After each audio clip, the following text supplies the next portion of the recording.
성경에는 엄청난 기적과 이적이 많이 나옵니다. 하나님은 수많은 믿음의 사람들을 통해서 이러한 기적과 이적을 베푸시고 당신의 위대하심과 당신의 뜻과 계획을 이루셨죠. 그런데 그 중에서 가장 크고 또 가장 많은 기적을 행한 사람은 누굴까요? 물론 예수님은 제외합니다.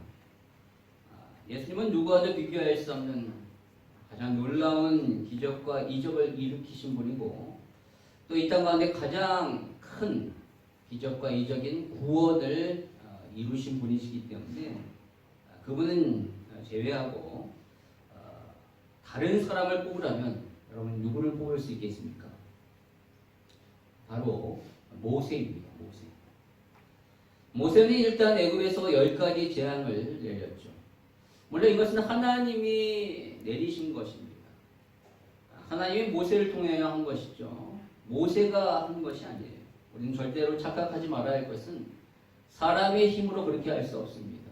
모세가 어떤 능력이 있어서 하늘에서 그렇게 그런 기적과 이적을 내리게 한 것이 아니라는 것이죠.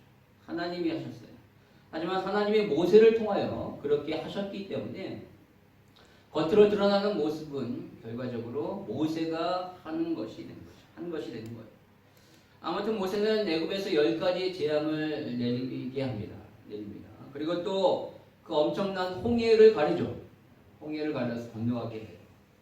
또 광야에서는 하늘에서 만나와 메추라기를 내리게 하고요. 또 마라에서 쓴물이 단물로 바뀌게 하고 반석에서 물이 터져 나오게 만듭니다. 그리고 백성들이 하나님 앞에 원망했을 때 불뱀이 나와 그들을 막 물고 있었을 때 모세가 놋뱀을 만들어 이것을 보는 자마다 살 것이다 라고 하자 그렇게 됩니다. 죽어가는 사람들을 살리게 만들죠. 또 아말렉과의 전투에서 모세가 손을 드니까 막 이겨요. 그런 놀라운 역사가 일어나게 됩니다. 이 외에 이루 말할 수 없는 기적들이 모세를 통하여 일어나게 되죠. 그래서 신명기 34장 10절에서 12절의 말씀에 보니까 이렇게 나오고 있습니다. 그 후에는 이스라엘의 모세와 같은 선지자가 일어나지 못하나니 모세는 여호와께서 대면하여 아시던 자요. 여호와께서 그를 애굽 땅에 보내사 바로와 그의 모든 신하와 그의 온 땅의 모든 이적과 기사와 모든 큰 권능과 위엄을 행하게 하심에 온 이스라엘 목전에서 그것을 행한 자이더라 라고 평가하고 있습니다. 이스라엘 역사상 이러한 선지자가 없다라는 거죠. 그는 하나님을 대면한 자래요. 물론 하나님을 직접 보지 않았습니다. 하나님의 등을 본 거예요. 죄인 된 사람이 하나님을 만나면 죽거든요. 그래서 성경에서는 하나님의 등을 봤다라고 말하고 있어요. 아무튼 그는 남들이 보지 못하는 하나님을 보았습니다. 그리고 40일 동안 무려 40일 동안 시내 산에서 하나님과 대화했어요. 엄청난 사람입니다. 히브리 민족이 독립된 이스라엘이라는 나라가 될 수 있었던 것이 바로 이 모세 때문이죠. 그가 애굽에서 고통 중에 있는 자신의 민족을 출애굽시킴으로 인하여 한 나라, 한 국가로서 이제 시작하게 되는 거예요. 그럼 국가란 무엇입니까? 나라는 뭐죠? 바로 나라가 되기 위해서는 국민이 있어야 되고요. 그리고 주권이 있어야 되고 또 법이 있어야 되고 영토가 있어야 합니다. 이스라엘은 애굽에 있을 때는 이제 국민은 있었어요. 사람, 백성들은 있었죠. 그러나 주권이 없습니다. 노예인데 무슨 주권이 있어요? 주권이 없고 또 법도 없고 영토도 없습니다. 나라로서의 온전하지 않죠. 그러나 출애굽함으로 인하여 그들이 주권을 얻게 됐죠. 이제 주권을 갖게 되고요. 또 시내산에서 율법을 통하여 법을 얻게 됩니다. 또 이제 그들이 나중에 가나안에 들어가서 영토를 획득하게 됨으로 인하여 온전히 히브리 민족이 하나의 나라로서 이제 이스라엘이라는 나라로서 온전히 형성되게 되기 때문에 바로 모세로부터 시작되었다라고 할 수 있는 것이죠. 그럼 그렇기 때문에 이스라엘 사람들은 지금도 자신의 선조 중에서 가장 위대한 사람을 뽑으라면 바로 단연코 이 모세를 뽑습니다. 모세를 뽑아요. 또 다른 사람을 또 뽑으라면 이제 최고의 왕정을 이루었던 다윗도 뽑겠죠. 아무튼 모세는요 사실 비교 불가한 그런 인물이에요. 대단한 사람입니다. 그런데 이 모세는요 사실 이 땅에 존재하지 않을 사람이었습니다. 원래는 태어나자마자 죽을 수밖에 없었던 그런 사람이었죠. 그것에 대한 배경이 바로 1장에 나와요. 출애굽기 1장에 나오는데 이렇습니다. 대략 이런 내용이에요. 야곱의 이제 식구들이 70명인데 이 야곱이 천하의 흉년이 들자 애굽에 나서 쌀을 사기 위해 가다가 이제 거기서 요셉을 만나게 되고 요셉을 만나 애굽에 들어오게 됩니다. 그 야곱의 식구 70명이 애굽에 들어와서 고센 땅에서 바로의 그 배려하에서 아주 잘 살게 됩니다. 처음에는 그렇게 잘 바로의 그 친절과 배려로 인하여 잘 살게 되다가 시간이 지나면서 점점 그 후손들이 늘어나게 되죠. 엄청나게 많이 늘어나자 바로가 요셉을 알지 못하는 바로가 일어나서 위협을 느끼게 된 거예요. 그 숫자가 너무나도 많아지니까 자신의 민족보다 더 많아지는 것 같고 또 만약에 전쟁이 일어났을 때 이 히브리 민족이 그 전쟁하는 다른 그 나라의 편에 들어와서 우리나라를 이렇게 힘들게 하지 않을까라는 그런 두려움 가운데 이렇게 숫자적으로 늘어나고 있는 히브리 민족을 이제 그 숫자를 줄이게 하기 위하여 육체적인 노동을 엄청나게 시킵니다. 억압을 하죠. 그런데 그렇게 학대를 받으면 받을수록 성경에 보니까 더 번성했다라고 말하고 있습니다. 그래서 이번에는 상파들을 통해서 히브리 남자아이가 태어나면 그 상파들이 이제 죽이도록 이렇게 은밀하게 지령을 내렸어요. 그러나 그 상파들이 하나님을 두려워한 나머지 그렇게 하지 못하게 되어 실패하게 되죠. 그래서 이제 마지막으로 어떻게 했냐면 이제는 공개적으로 히브리 남자아이가 태어나면 너네들은 반드시 나일강에 그 아이를 던져서 죽여라 라고 이렇게 명을 내린 겁니다. 바로 그러한 상황 가운데 모세가 태어났어요. 그런데 이 모세는 살게 됩니다. 수많은 히브리 남자아이들이 다 죽어가는 상황에서 이 모세만은 살아남게 되었어요. 어떻게요? 바로 부모 때문에. 그의 부모가 이 위기 가운데 그 아이를 살린 겁니다. 바로 오늘 우리는 그것을 보려고 해요. 어떻게 그 모세의 부모가 모세를 그렇게 살렸는가를 통하여 부모된 우리가 우리의 자녀들을 어떻게 보호하고 양육해야 할 것인가에 대하여 오늘 살펴보기를 원합니다.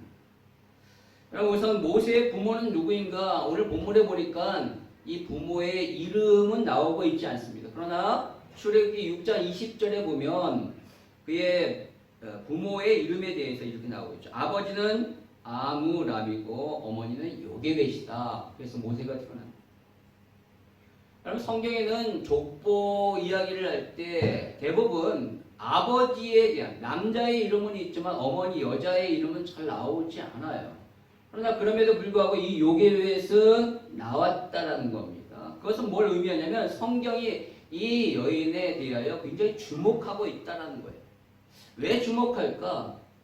아마도 그것은 모세의 인생 가운데 자신의 아버지보다 이 어머니 요게벳이 훨씬 더 많은 영향력을 끼쳤기 때문이 아닌가라고 생각할 수 있습니다. 그럼 나중에 살펴보면 알겠지만 그의 어머니는요, 히브리 남자아이들이 다 죽어가는 상황 가운데 자신의 아들을 젖을 먹이면서 유일하게 키웠어요.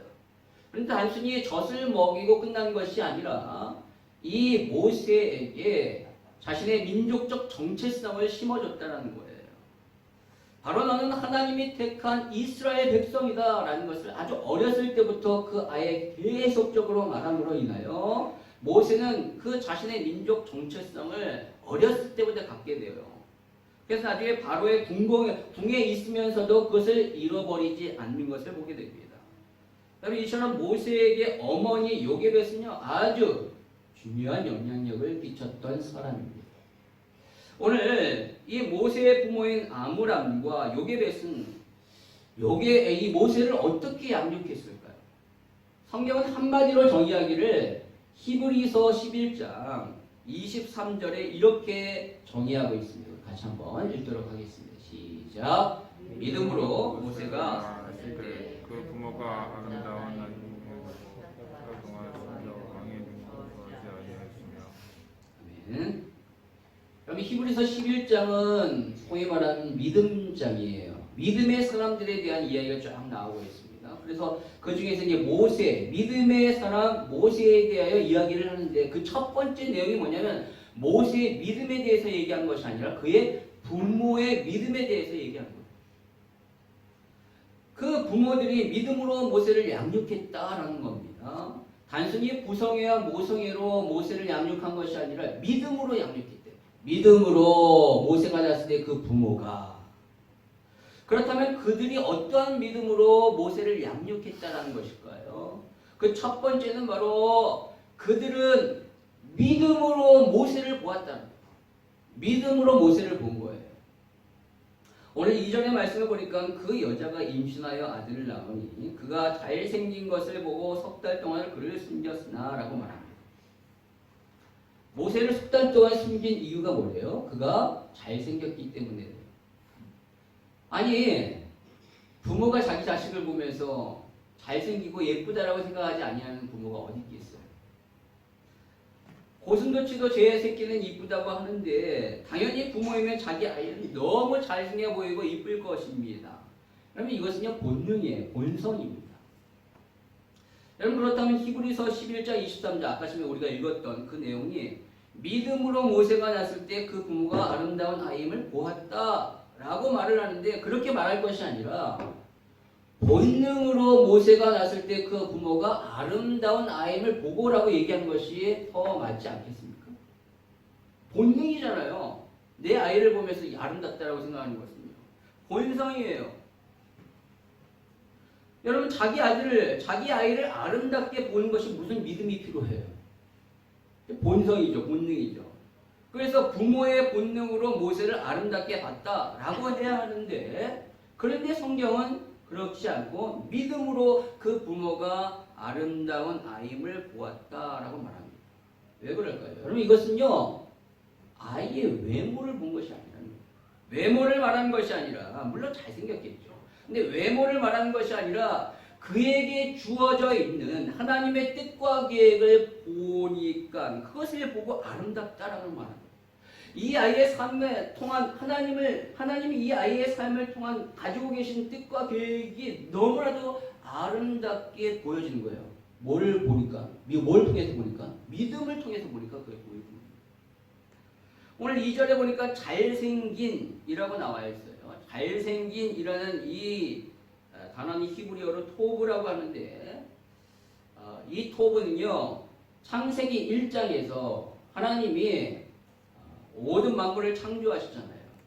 그렇게 창조 사역 가운데 6일 동안 창조하실 때마다 계속적으로 하나님이 창조하시고 나서 끝에 반복적으로 하셨던 말씀이 있습니다. 그것이 뭐냐면 하나님이 보시기에 뭐했더라? 좋았더라. 바로 그거예요. 보시기에 좋았다는 게 토브입니다. 왜 하나님이 창조하신 그 세상을 보면서 좋아하셨을까요? 그것은 보기에 아름다운 것이 아니라 창조한 목적과 의도대로 너무나도 잘 만들었다는 거예요. 즉 태양을 만드셨는데 그 태양의 창조 목적대로 태양이 빛을 너무 잘 비추니까 보시기 좋은 겁니다. 하늘과 땅과 바다를 만들었는데 그 창조한 목적대로 그것이 너무나도 잘 돌아가니까 하나님이 보시기 너무 좋은 거예요.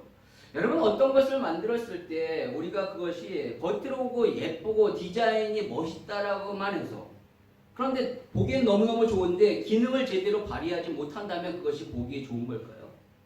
내가 최신식 핸드폰을 샀어요. 근데 너무 예뻐요. 그런데 딱 파워를 켰더니만 이게 웬일이에요? 전화도 잘 안 걸리고 그리고 문자도 제대로 보낼 수가 없고 카메라도 제대로 작동이 안 되고 인터넷도 안 돼요. 그러면 그게 보기에 좋은 겁니까? 아니라는 거죠. 바로 하나님이 보시기에 좋았다는 것은 창조하신 그 목적, 이거를 창조한 이 목적이 있잖아요. 이 목적대로 이것이 제대로 잘 발휘하고 있다면 그것이 잘 맞는 거예요. 보기에 좋은 겁니다. 따라서 오늘 아므람과 요게벳이 모세를 볼 때 토브, 라고 얘기한 거는, 보기에 너무너무 좋았다라는 것은 바로 하나님이 그 아이에게 주신 그 창조의 목적과 의도대로 이 아이가 너무나도 아름답게 만들어졌다는 것을 본 거예요. 다른 말로 그를 향한 하나님의 계획을 본 것입니다. 하나님이 그 아이를 통하여 이루실 것을 본 거예요. 그래서 믿음으로 보았다. 믿음으로 모세가 났을 때 그 부모가 아름다운 아임을 보았다. 믿음으로 보았다는 것이죠. 그냥 아버지 어머니의 눈으로 아기를 본 것이 아니에요. 그러면 그냥 마냥 예쁘죠. 근데 그것이 끝이에요. 그러나 믿음의 눈으로 그 아이를 보니까 하나님의 계획이 너무나도 아름다웠다라는 것을 안 것입니다. 그래서 이 구절을, 이 동일한 구절을 사도행전 7장 20절에 이렇게 말하고 있습니다. 우리 같이 읽겠습니다. 시작. 그때 모세가 났는데 하나님 보시기에 아름다운지라 그의 아버지의 집에서 넉 달 동안 길리더니. 하나님 보시기에 아름다워. 무슨 말인지 알죠? 믿음의 눈으로 보니까 하나님이 모세를 얼마나 아름답게 여기신가가 보이는 거예요. 여러분, 부모에게 이것이 있어야 해요. 우리 아이가 그냥 태어난 것이 아니에요. 하나님의 놀라운 계획과 뜻 가운데 태어났습니다. 그를 향한 하나님의 놀라운 아름다운 비전이 있는 거예요. 여러분, 그것을 부모가 본다면요, 실망하지 않습니다. 자녀가 조금 나의 기대에 못 미친다 할지라도, 조금 밑으로 나가고 조금 속상하게 한다 할지라도 언젠가는 하나님 반드시 그 아이를 통한 계획을 이루실 것을 알기에 실망하지 않아요. 반드시 그 아이는 부모가 실망하지 않고 기도할 때 돌아오게 됩니다. 모니카의 아들 어거스틴처럼 말이죠. 아마도 아므람과 요게벳은 모세를 볼 때 하나님이 이 아이를 통하여 이루실 그 놀라운 계획, 우리 민족을 이 아이를 통하여 구원하실 것을 본 것 같아요. 이 암울한 시대에 하나님의 모세를 통하여 그 일하실 것을 보았을 것입니다. 그래서 그의 부모는, 특히 요게벳은 이 모세를 젖을 먹이기 위해서 그것을 아이에게 알려준 거죠. 그 모세에게 민족적 정체성을 심어줬을 뿐만 아니라 너를 향한 하나님의 계획이 있어. 하나님이 우리 민족을 너를 통하여 놀라운 구원의 역사 가운데 이루실 거야 라는 것을 계속 얘기했을 거라는 거예요. 그렇기 때문에 애굽의 공주의 아들이었음에도 불구하고 그가 히브리인을 괴롭히는 애굽 사람을 쳐 죽이잖아요. 아니, 바로의 궁전에 40년 동안 살면서 그럼 애굽 사람처럼 돼야 되지. 그런데 그 애굽 사람을 쳐 죽이는 것을 어떻게 그런 일을 벌일 수가 있겠어요? 그것은 아마도 모세의 부모가 어렸을 때부터 믿음으로 모세를 향하여 하나님의 계획과 뜻을 알려주었기 때문에, 구체적인지는 모르겠지만 그 뭔가 뜻이 있다는 것을 알려주었기 때문에 그렇게 했을 것이다 하는 거죠. 단순히 부모의 눈이 아니라 하나님의 눈으로 보니까 이 아이가 너무 아름다운 겁니다. 그래서 그의 부모가 목숨을 걸고 이 아이를 석 달 동안 숨겼다라고 말하고 있습니다. 여러분, 두 번째로 모세의 부모는요, 믿음으로 행동합니다. 믿음으로.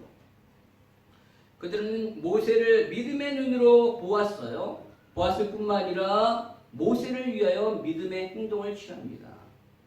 다시 히브리서 11장 23절에 보니까 믿음으로 모세가 났을 때 그 부모가 아름다운 아이임을 보고 석 달 동안 숨겨 왕의 명령을 무서워하지 아니하였으며 라고 말하고 있습니다. 여러분, 이 구절은요, 사실 두 문장이 합쳐진 거예요. 믿음으로 석 달 동안 믿음으로 모세가 났을 때 그 부모가 아름다운 아임을 보았다. 그리고 믿음으로 석 달 동안 숨겨 왕의 명령을 무서워하지 아니했다라는 거죠. 즉, 이들은요, 믿음으로 아이를 석 달 동안 숨긴 겁니다. 여러분, 믿음은요, 단순히 하나님의 뜻과 계획을 아는 것, 보는 것으로 끝나는 것이 아니라 행동으로 옮겨져야 하는 겁니다. 행동이 수반돼야 되는 거예요. 진짜 믿음인 것이죠. 그래서 야고보서는 바로 행함이 없는 믿음은 죽은 믿음이라고 말하고 있잖아요. 반드시 믿는다면 그에 합당한 행동이 따라야 됩니다. 여러분, 구약에 보면 또 다른 위대한 기적의 선지자 한 명이 나옵니다. 바로 엘리야죠. 모세와 더불어 최고의 선지자라고 불릴 수 있어요. 이 엘리야는. 그가 예수님이 변화산에 올라가셨을 때 예수님과 함께 이야기하고 있었던 두 명의 사람이 바로 모세와 엘리야잖아요. 그 정도로 역시 대단한 선지자입니다. 그런데 그 선지자가 하나님의 명령을 받아 3년 동안 비가 오지 않았던 땅에 하나님께서 이제 비를 내리실 것입니다 라고 아합 왕에게 가서 얘기를 해요. 그리고 나서 그가 어떻게 행동합니까? 그냥 얘기하고 끝난 것이 아니라 그가 어떻게 했냐면 갈멜산에 올라가서 무릎을 꿇고 자신의 머리를 그 무릎 사이에 놓고 간절히 기도합니다. 그것도 하나님의 응답이 있을 때까지 7번이나 그렇게 기도하죠. 그럼 믿음은 최선을 다하는 거예요. 오늘 모세의 부모는 모세를 향한 하나님의 계획을 보고 믿음으로 그것을 행동에 옮깁니다. 하나님의 뜻과 계획이 이루어지게 하여 자신이 할 수 있는 최고의 것을 하는 거예요. 최선의 것을 하는 거예요. 여러분, 하나님의 뜻이 그 아이에게 이루어지기 위해서는 어떻게 해야 돼요? 그 아이가 살아야 되잖아요. 지금 죽음의 상황 가운데 살아야 되니까 부모가 최선을 다하여 그를 보호하려고 합니다. 언제까지 보호했습니까? 3달 동안 보호했대요. 왜요? 3절에 보니까 더 이상 숨길 수가 없었기 때문이다 라고 말하고 있어요. 3달이 지나니까 아이가 이제 100일 정도 됐겠죠. 아이가 이제 어느 정도 크니까 그 울음소리가 너무 큰 겁니다. 더 이상 숨길 수가 없어요. 여러분, 여기까지가 부모가 할 수 있는 최선의 행동입니다. 여러분, 우리가 믿음을 가지고 행동으로 옮겨야 돼요. 그러나 분명 우리에게는 한계가 있습니다. 우리가 할 수 있는 범위가 있어요. 모세가 놀라운 기적을 베풀었지만 자기 힘으로 홍해를 가는 것이 아닙니다. 그건 하나님이 하셨어요. 그는 다만 하나님이 말씀하신 대로 지팡이를 홍해를 향하여 내밀었을 뿐입니다. 그것이 모세가 할 수 있는 최선의 행동이었어요. 여러분, 우리는 자신의 한계를 알아야 합니다. 믿음이면 모든 것을 다 할 수 있다가 아닙니다. 아니에요. 그리고 내가 할 수 있는 것이 아니라 주님이 하시는 거죠. 우리는 다만 내가 할 수 있는 것을 최선을 다하는 것, 그것이 믿음이에요. 내가 할 수 있는 것을 하지 않는 것도 문제지만 내가 할 수 있는 범위를 넘어서 내가 모든 것을 하려고 하는 것, 그것도 문제입니다. 그것은 믿음이 아니라 무모이고 맹신이에요. 그러니까 예를 들면 나는 믿음으로 불치병을 고치겠어 라고 하면서 병원에 가서 치료도 받지 아니하고 그냥 기도만 계속해요. 그것은 믿음의 행동이라고 할 수 없습니다. 물론 기도는 해야 돼요. 그러나 몸에 좋다는 여러 가지를 병행해야죠. 치료도 받고 자연치료도 해야 되고 내가 할 수 있는 것이 있고 그렇지 못한 것이 있는데 그것까지 다 하려고 한다면 그것은 무모한 맹신이라는 거예요. 만약 오늘 모세의 부모가 믿음으로 나는 이 아이를 계속 키우겠어 라고 하면서 숨겼다면 그럼 어떻게 돼 있을까요? 아마도 발각되어서 아이가 죽고 부모도 죽었을 겁니다. 그것은 믿음으로 행동하는 것이 아니라는 거예요. 그것은 맹신으로 인하여 하나님의 뜻을 그르치는 것입니다. 그렇다면 진짜 믿음으로 행동한다는 것은 무엇일까요? 바로 내가 할 수 있는 범위 내에서 최선을 다하면서 그 이후에는 하나님 앞에 맡기는 거예요. 하나님 앞에 맡기는 거예요. 여러분, 오늘 세 번째로 모세의 부모는 하나님께 모세를 맡겼다라는 거예요. 맡겼다. 오늘 모세의 부모가 최선을 다하여 모세를 숨겼어요. 3달을 키웠습니다. 그리고 이제 자신의 한계를 알고 하나님 앞에 맡겨요. 그런데 그 맡기는 가운데서도 최선을 다해서 일을 합니다. 어떻게 하죠? 바로 갈대 상자를 만들어요. 갈대 상자를 만들어서 하나님 앞에 이제 맡기는 거예요. 어떻게 만들었는가 오늘 3절에 보니까 그 갈대 상자에 역청과 나무지를 칠했대요. 왜요? 만약에 그 상자에 이제 물이 들어오지 않게 하기 위해서. 물이 들어오면 모세는 죽는 거예요. 모세가 죽지 않게 하기 위하여 그 곁에 역청과 나무진을 발라서 최선을 다하여 마지막까지 그를 보호한 것입니다. 여러분 나일강은요 영적으로 보면 세상의 문화라고 할 수 있습니다. 사실 세상의 문화는 우리 아이들을 지금 죽이고 있어요. 분명한 사실입니다. 정신적으로, 영적으로, 그리고 실질적으로 아이를 죽이고 있어요. 죽입니다. 왕따 문화와 입시 문화, 게임 문화, 그리고 술과 마약과 물련한 성적 문화로 인해 우리 아이들이 피폐해지고 있어요. 바로 부모는 그것을 막아야 합니다.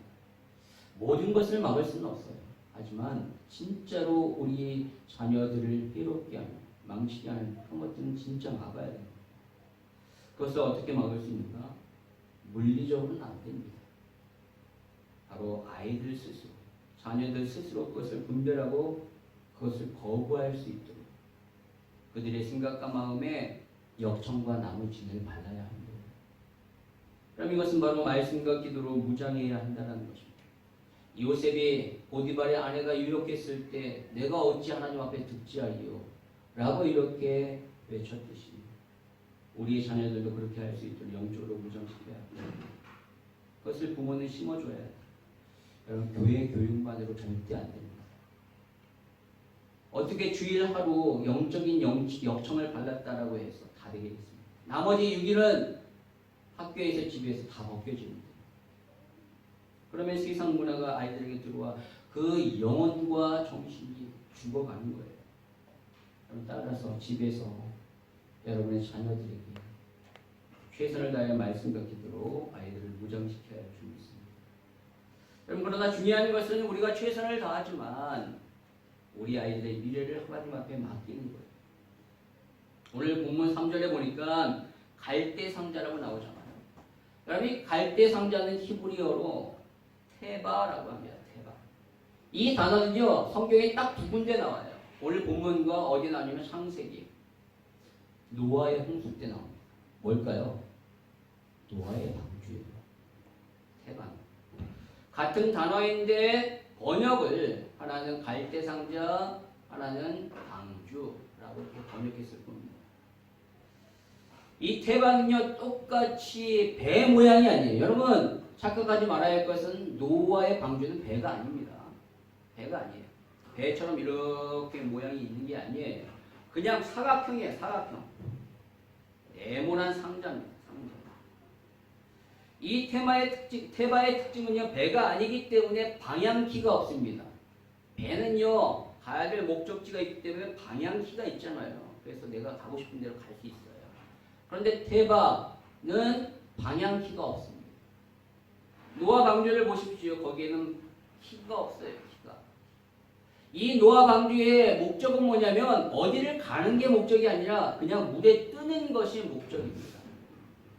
그래서 바람 부는 대로 물의 흐름대로 갈 수밖에 없어요. 오늘 갈대 상자가 바로 그렇다는 거예요. 그럼 이게 뭘 의미할까요? 바로 하나님의 인도하심을 믿는다는 거예요. 하나님이 안전하게 지켜주실 걸 믿는 거예요. 하나님 앞에 맡기는 것이죠.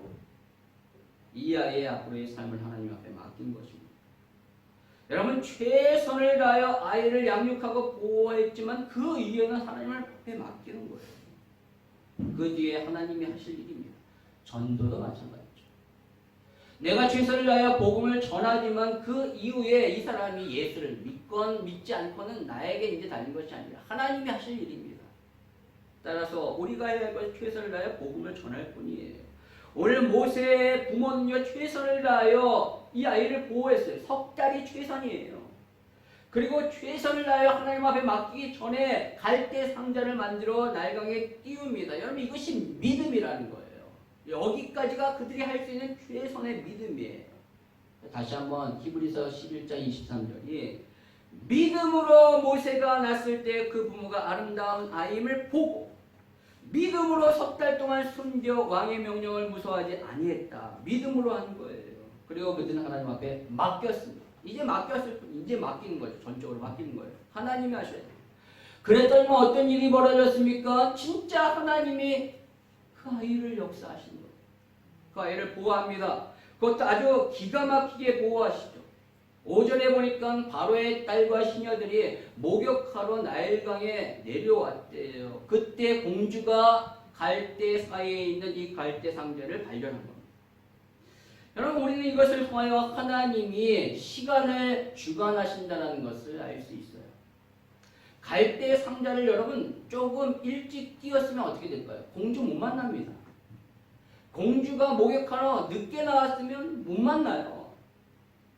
딱 정확한 타이밍에 그렇게 만나게 된 거예요. 여러분 이것이 부모가 알고 그렇게 한 것일까요? 공주의 목욕 시간을 정확하게 알아서 그때를 맞춰서 그렇게 띄웠을까요? 만약 그렇다 해도 갈대 사이에 있었던 이 갈대 상자가 물살에 휩쓸려서 떠내려가면 어떻게 될까요? 못 만나는 겁니다. 이것은 하나님이 작정하신 아주 기가 막힌 타이밍이에요. 시간을 주관하신 하나님이 그렇게 하신 것이죠.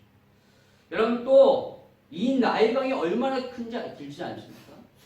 수백 킬로, 수천 킬로미터 정도 되는 강이에요. 그런데 공주가 어디서 목욕할지를 어떻게 알아요?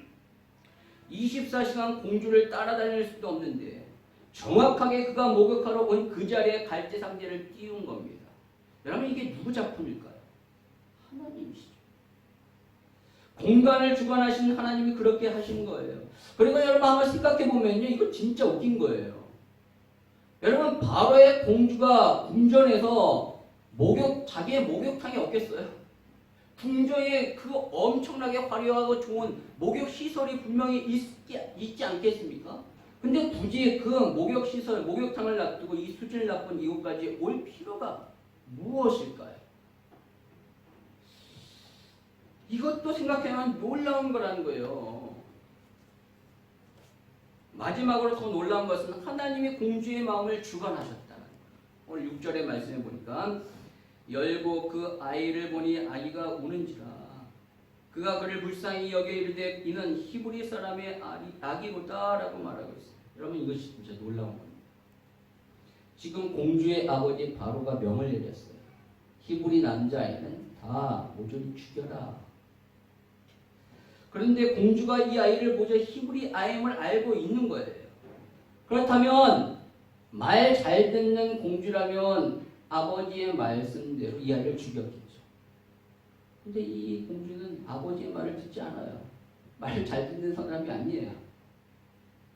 아버지의 명보다 울고 있는 이 아이를 보니까 마음이 너무 아픕니다. 이 아이가 너무너무 불쌍한 마음이 드는 거예요. 지금 이 아이를 살리면 아버지의 명령을 어기게 됩니다. 그러면 잘못하면 큰 벌을 받을 수 있어요. 그런데도 이러한 마음을 가졌다. 이 마음 누가 죽을까요? 하나님이 주신 것이죠. 어떻게 이러한 상황 가운데서 그런 마음이 생길 수 있어요? 당시 바로는요, 신인데 하나님은 사람의 마음을 주관하십니다. 하나님이 역사하십니다. 뿐만 아니라 나중에는 어떤 일이 벌어졌습니까? 이것을 지켜보고 있었던 모세의 누나 미리암 공주가 딱 갈대 상자를 열어보니까 미리암이 공주에게 가서 혹시 이 아이를 위하여 히브리 여인 중에 유모가 필요하지 않습니까? 제가 알고 있는 사람이 있습니다. 라고 이렇게 묻자 그래라 라고 이렇게 얘기합니다. 그래서 누굴 데려오죠? 어머니를 데려와요. 어머니 요게벳을 데려옵니다. 어머니가 이 아이를 자기 집에 가서 젖을 먹이면서 키워요. 언제까지요? 젖을 뗄 때까지. 당시에는 4살 혹은 5살까지 젖을 먹였거든요. 오늘날처럼 뭐 음식이 풍부한 것도 아니고 젖을 그렇게 먹여서 키웠어요. 약 5년 정도 아이를 키운 겁니다. 그것도 공주의 양육비를 받아가면서 키웠어요. 여러분 이것이 하나님의 역사가 아니면 뭐겠어요?